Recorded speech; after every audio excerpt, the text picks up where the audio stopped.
दोस्तों, हमारी वीडियो का टॉपिक चल रहा था कि श्री कृष्ण और द्वारिका का अंत कैसे हुआ, जिसमें हम अपनी कहानी में बता रहे थे कि श्री कृष्ण गांधारी के शाप से बचाने के लिए अपने कुल को तीर्थ पर जाने की सलाह देते हैं और तीर्थ पर जाते समय यादव कुल की आपस में लड़ाई होने लगती है।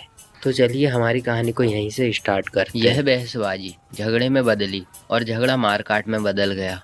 इस दौरान ऋषियों और गांधारी का शाप इस रूप में फलीभूत हुआ कि सांब ने जिस मूसल को उत्पन्न किया था उसके प्रभाव से प्रभास क्षेत्र में खड़ी एरका घास लड़ाई के दौरान जो भी उखाड़ता वो एरका घास मूसल में परिवर्तित हो जाती। ऐसा मूसल जिसका एक ही प्रहार व्यक्ति के प्राण लेने के लिए पर्याप्त था। इस लड़ाई में श्री कृष्ण के पुत्र प्रद्युम्न भी मारे गए। सूचना मिलते ही कान्हा प्रभास क्षेत्र पहुंचे। अपने पुत्र और प्रियजनों को मृत देखकर श्री कृष्ण ने क्रोध में वहां खड़ी एर का घास उखाड़ ली और हाथ में आते ही उस घास ने मूसल का रूप धारण कर लिया। लड़ाई में जो लोग बचे रह गए थे, जिन्होंने अपने परिजनों को मारा था, श्री कृष्ण ने एक एक बार में ही सभी का वध कर दिया।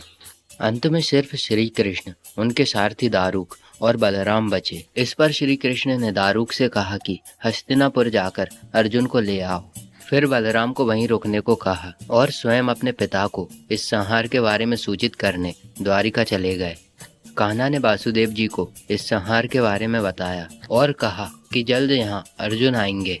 आप नगर की स्त्रियों और बच्चों को लेकर अर्जुन के साथ हस्तिनापुर चले जाइएगा। जब श्री कृष्ण वापस प्रभास पहुंचे तब तक बलराम भी जल समाधि ले चुके थे। अब श्री कृष्ण इधर उधर घूमते हुए अपने जीवन और गांधारी के शाप के बारे में विचार करने लगे और फिर एक पेड़ की छांव में बैठ गए। इसी समय जरा नामक एक शिकारी का बाण उनके पैर में आकर लगा, जिसने दूर से उनके पैर के अंगूठे को हिरण का मुख समझकर बाण चलाया था। जब वह शिकारी शिकार उठाने वहां पहुंचा तो श्री कृष्ण को देखकर क्षमा मांगने लगा। श्री कृष्ण ने उसे क्षमा कर अपने प्राण त्याग दिए।